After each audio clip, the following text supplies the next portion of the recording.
Hello class, welcome to the last part of the chapter human resources. So in the previous part we have discussed age pyramid, जो population pyramid था वो उसको हमने देखा था. So let me show you this once again. So this is age and population pyramid.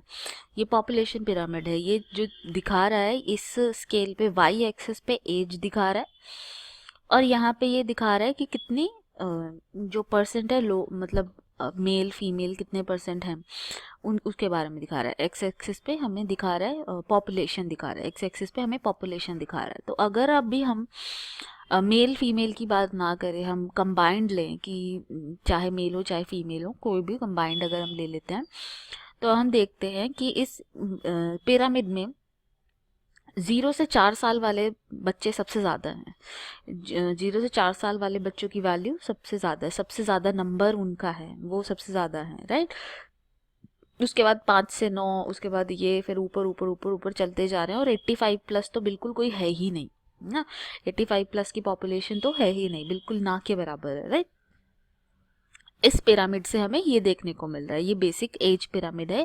किसी भी developing country का जो जिन कंट्रीज़ में बर्थ रेट ज़्यादा होता है और डेथ रेट अभी फ़िलहाल मतलब इतना कम नहीं हुआ होता है, ठीक ठाक ही होता है, बट बर्थ रेट काफ़ी ज़्यादा होता है. ये बेसिकली उन कंट्रीज़ का है जहाँ पर बर्थ रेट बहुत ज़्यादा होता है, तो वहाँ पे बच्चे बहुत ज़्यादा हैं, वहाँ पे बच्चे बहुत ज़्यादा हैं और उनकी हेल्थ फैसिलिटीज़ भी उतनी अच्छी नहीं होती हैं कि वो मतलब ओल्ड एज के लोगों को बचा लें या कुछ कर ले. तो उनकी हेल्थ फैसिलिटीज़ भी इतनी अच्छी नहीं होती, तो इसलिए ऊपर जाते जाते जो पिरामिड है वो छोटा हो जाता है. ठीक है, तो अब हम देखते हैं the number of the children below 15 year age shown at the bottom and reflect the level of birth. The size of the top show the number of aged people above 65 years and it reflect the number of deaths. So the population pyramid also tell us how many dependents there are in a country. So what do you mean by dependent? What do I mean by dependent is that जो dependent होते हैं मतलब जो पैसे कमाते नहीं हैं, जिस हमारी एक सर्टन एज होती है जिसमें हम कोई इकोनॉमिक एक्टिविटी करते हैं, पैसे कमाते हैं, जिसमें हम कोई काम करते हैं, है ना. एक सर्टन एज से पहले और एक सर्टन एज के बाद हम काम नहीं करते हैं, राइट. आपने सुना होगा चाइल्ड लेबर के बारे में. तो चाइल्ड लेबर क्या होती है कि जो बच्चा होता है उसको काम करना अलाउड नहीं होता है ना. जो छोटा बच्चा होता है उसको काम करना अलाउड नहीं होता है, राइट. तो वो चाइल्ड लेबर होती है. तो जो बच्चा है, बच्चे की जिम्मेदारी किस पर है? अब पेरेंट्स पे है ना. तो वो किस पे डिपेंडेंट है? वो अपने पेरेंट्स पे डिपेंडेंट है. वो बच्चे अपने पेरेंट्स पे डिपेंडेंट है. सो बच्चे जो हैं वो कौन है? डिपेंडेंट है. इसके बाद अगर आपने जो बूढ़े होते हैं, जैसे जो 65 अबव 60 अबव जो सीनियर सिटीजन होते हैं जिनकी रिटायरमेंट हो जाती है, after that age they can not work, after that age they are officially retired और उनको काम नहीं करना होता है, वो काम नहीं करते है ना. तो वो भी डिपेंडेंट हो जाते हैं अपने बच्चों के ऊपर, वो भी डिपेंडेंट हो जाते हैं ना अपने बच्चों के ऊपर. तो 15 साल से छोटी उम्र के बच्चे और 60 या 65 साल से ज़्यादा उम्र के जो इंसान होते हैं वो लोग डिपेंडेंट कहलाते हैं. वो लोग क्या कहलाते हैं? डिपेंडेंट कहलाते हैं, जो कि डिपेंडेंट होते हैं किसी और पे अपनी नीड्स की फुलफिलमेंट के लिए, अपनी ज़रूरतों की फुलफिलमेंट के लिए वो किसी और पे डिपेंडेंट होते हैं. So they are known by the name of dependent. Okay, so जैसे अभी आप हैं, आप डिपेंडेंट हैं. किस पे डिपेंडेंट है? अपने मम्मी पापा पे डिपेंडेंट है. ठीक है. तो बच्चे कौन? 16 साल से लेके 60 साल की एज तक के जो लोग हैं वो लोग वर्केबल फोर्स वर्क फोर्स में आते हैं कि ये लोग काम करने वाले लोग हैं, ये लोग काम कर सकते हैं, पैसा कमा सकते हैं ये लोग. अब मैं आपको दिखाती हूँ पॉपुलेशन पिरामिड ऑफ कीनिया. तो अगर आप पॉपुलेशन पिरामिड ऑफ कीनिया देखते हैं तो केन्या में बेस लेवल देखो, बेस लेवल कितना ज़्यादा है. इसका मतलब यहाँ पे बर्थ रेट बहुत ज़्यादा है, मतलब यहाँ पे बच्चे बहुत ज़्यादा पैदा होते हैं, क्योंकि 0 से 4 में देखो कितनी ज़्यादा लंबी लाइन है, कितना ब्रॉड है. तो दैट मीन्स कि बर्थ रेट बहुत ज़्यादा हाई है. और अगर आप ऊपर की तरफ देख रहे हो 75 प्लस में, ऊपर की तरफ जाते जाते 44 के बाद 50, 55, 50, 60 के अराउंड, यहाँ पर बिल्कुल ही जो पिरामिड है बिल्कुल ही लीन हो जाता है, बिल्कुल पतला सा हो जाता है. कैसे लग रहा है, जैसे आईफिल टावर है ना, एकदम टावर की तरह लग रहा है, बिल्कुल ऐसे एकदम नुकीला सा बना हुआ है। तो ये जो चीज़ है, ये जो दिख रहा है, इससे हमें पता चलता है कि जो ऊपर एज वाले लोग हैं, जो बड़ी एज वाले लोग हैं, वो यहाँ पे ज़्यादा सरवाइव नहीं करते हैं। यहाँ की पॉपुलेशन में ज़्यादा बूढ़े लोग नहीं हैं, बल्कि ज़्यादा बच्चे लोग हैं। बच्चे मतलब यहाँ पे बर्थ रेट ज़्यादा है और डेथ रेट भी ज़्यादा है, क्योंकि बूढ़े लोग तो दिख नहीं रहे हैं ना, तो मतलब पॉपुलेशन में बूढ़े लोग हैं नहीं, तो बूढ़े लोग कहाँ गए, मर गए ऑब्वियसली। तो बर्थ रेट बहुत ज़्यादा है, डेथ रेट भी बहुत ज़्यादा है। फिर the population pyramid shown for Kenya has birth and death rate both high, and it is broad at the base and narrows down at toward the top। यहाँ पे आप दिख रहा है ना आपको कि ये नैरो हो रहा है टुवर्ड्स द टॉप। अगर टॉप की तरफ हम देखें, बिल्कुल एकदम पॉइंटेड नोज सी आ रही है, एंड नीचे एकदम इतना ब्रॉड है। इतने ब्रॉड होने का मतलब है कि यहाँ पे बच्चे बहुत ज़्यादा पैदा हो रहे हैं, तो there is high birth rate. और ऊपर इतना नैरो होने का मतलब है कि यहाँ पे बूढ़े तो हैं ही नहीं, तो बूढ़े कहाँ गए, मर गए ऑब्वियसली, वो बच नहीं पाए, तो इसलिए डेथ रेट भी यहाँ पर बहुत ज़्यादा है। सो इट शोज कि high birth rate, high death rate. This is because although many children are born, a large percentage of them die in infancy। Infancy का मतलब होता है जब छोटा बच्चा होता है, जब 1 साल की एज का, 5 साल की एज तक पहुंचने में जो टाइम लगता है, हम उसको इन्फेंट बोलते हैं। तो इन्फेंसी में ही बहुत सारे बच्चे मर जाते हैं। क्यों मर जाते हैं? क्योंकि उनको अच्छा खाना नहीं मिलता है, अच्छा न्यूट्रिशन नहीं मिलता है।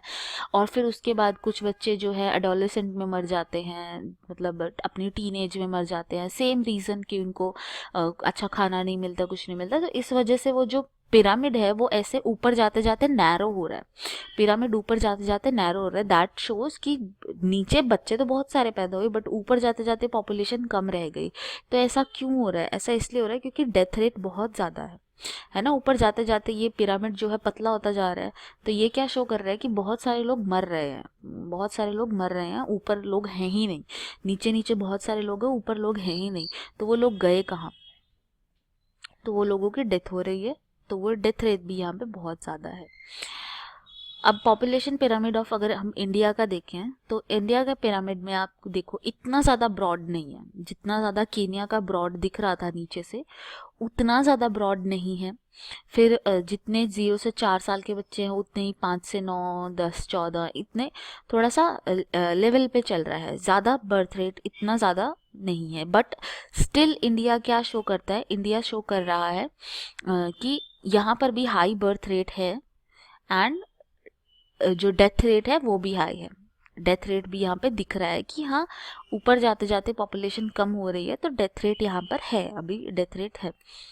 In countries like India, where death rate are decreasing, the pyramid is brought in the younger age group because more infants survive to adulthood। यहाँ पे आप देखते हो नीचे तो जो पिरामिड है 0 से 4, 5 से 9, 10 से 14 ऑलमोस्ट सेम है। जो बेस है वो ऑलमोस्ट सेम है। इसका मतलब जो बच्चे पैदा हुए वो टीन एज अडल्ट तक तो पहुंच रहे हैं, वो अडल्ट की एज तक तो आ रहे हैं, अडल्ट तो वो बन रहे हैं। दैट मीन्स वो बचपन में ही नहीं मर रहे हैं, क्योंकि सरकार ने काफ़ी सारी स्कीम्स चलाई हुई हैं न्यूट्रिशन के लिए, बहुत सारी चीज़ें दी हुई हैं, आंगनवाड़ी स्कीम वगैरह वगैरह, ये है ना, ये काफ़ी सारी स्कीम्स है, पोलियो है ना। तो इस तरीके की जो स्कीम्स होती हैं, उनकी वजह से जो बच्चे हैं वो यंग एज में पहुंच जाते हैं, यंग एज में पहुंच जाते हैं। सो इसलिए काफ़ी सारे इन्फेंट्स सर्वाइव करते हैं till adulthood. This can be seen in the pyramid above for India. Such population contain relatively large number of young people, which means a strong and expanding labor force। यहाँ पे हमें क्या दिख रही है कि इतने सारे यंग लोग हैं, नीचे बेस में इतने सारे यंग लोग हैं, तो इसका मतलब हमारी यंग वर्क फोर्स है। तो जो ये बच्चे हैं, ये फ्यूचर में आज से 10-15 साल बाद ये बच्चे वर्किंग फोर्स बन जाएंगे, है कि नहीं। ये बच्चे जो हैं ये वर्किंग फोर्स बन, जैसे आप लोग हैं, आज से 10-15 साल बाद आप लोग वर्किंग हो जाएंगे। तो हमारे लिए ये बात होगी कि आप इकोनॉमी को अच्छे से ड्राइव कर पा रहे हैं, आप इकोनॉमी में आप डिपेंडेंट नहीं रहे हैं, अब आप इकोनॉमी में कुछ जनरेट कर रहे हैं। सो ये होगा इसका मतलब।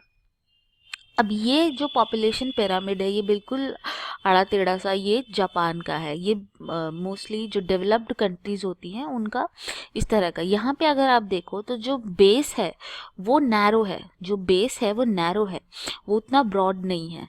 अच्छा 15 से 19, 30 से 24 वाली एज को देखो तो यहाँ पे सबसे ब्रॉड है, या फिर 45 टू 49, 44 ये जो एज वाले को देखो बीच में ये ब्रॉड है। ये इसका जनरल ट्रेंड क्या दिख रहा है आपको? इसका जनरल ट्रेंड ये दिख रहा है कि ये नीचे से नैरो है, ऊपर से नैरो है, बट बीच में ब्रॉड है। नीचे से नैरो है, ऊपर से भी नैरो है, और बीच में ब्रॉड है। नीचे से नैरो का मतलब हुआ कि बच्चे कम पैदा हो रहे हैं, बर्थ रेट कम है।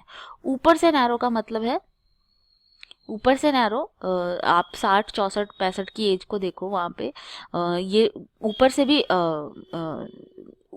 60, 65 की एज को देखो तो कितना ब्रॉड है, वहाँ पे कितना ब्रॉड है। तो दैट मीन्स वहाँ पे डेथ रेट भी कम है, वहाँ पे डेथ रेट भी कम है। ऊपर देखो, ऊपर भी ब्रॉड है। 60 से 65 से 69 ईयर की एज में देखो, 70 टू 74 की एज में देखो, तो वहाँ पे क्या दिख रहा है आपको? ब्रॉड है, काफ़ी ब्रॉड है। तो ये जो ब्रॉडनेस है इसका मतलब जो लोग हैं यहाँ पे 69 तक की एज वाले तो यहाँ में मिल जाते हैं। मतलब एक्सपेक्टेंसी 70 के अराउंड है कि जो यहाँ पैदा होता है वो 70 साल तक तो जीता है। तो इसका मतलब यहाँ पे डेथ रेट भी कम है। यहाँ पे जो ऊपर वाला है डेथ रेट भी कम है। उसके ऊपर देखते हैं हम कि 85%, 85 प्लस की पॉपुलेशन जो है बिल्कुल कम है। इसका मतलब 85 अबव लोग जो है वो ज़्यादा नहीं जीते, 85 अबव लोग जो है वो ज़्यादा नहीं जीते। So in the country like Japan, low birth rate make pyramid narrow at the base. ये बेस पे नैरो क्यों है? क्योंकि बर्थ रेट कम है, simple. Decrease death rate allow number of people to reach old age. यहाँ पे आप देखो ओल्ड एज पे कितने सारे लोग हैं, 65 टू 69 कितना ब्रॉड दिख रहा है, 70 टू 74 कितना ब्रॉड दिख रहा है। इसका मतलब है कि इनका डेथ रेट कम है, यहाँ पे लोग लंबा जीते हैं, डेथ रेट कम है, लोग लंबा जीते हैं। बट उसके बाद जो है उसके बाद डेथ रेट इंक्रीज हो रहा है। Skilled, spirited and hopeful young people endowed with positive outlook are future of any nation. ये इसकी कंक्लूडिंग लाइन है कि जो अगर मान लीजिए हमारी पॉपुलेशन हमें कितनी अच्छी दिख रही है यहाँ पे कि ये इतने लोग यंग जो जनरेशन है वो आगे 10-15 सालों में वर्किंग पॉपुलेशन हो जाएगी। लेकिन अगर आप लोग पढ़ेंगे नहीं, अगर आप लोग स्किल एक्वायर नहीं करेंगे तो फिर तो नहीं कमाएंगे ना, फिर तो आपको कोई जॉब नहीं मिलेगी, राइट। तो इसलिए जो पॉपुलेशन है वो रिसोर्स कब बनेगी? वो रिसोर्स तभी बनेगी जब आप कुछ स्किल एक्वायर करेंगे, कुछ नॉलेज एक्वायर करेंगे, जब कुछ काम करने लायक, किसी लायक बन जाएंगे, राइट। तो उसके लिए पढ़ाई लिखाई काफ़ी ज़रूरी है। तो आज के लेक्चर में इतना ही। Thank you so much.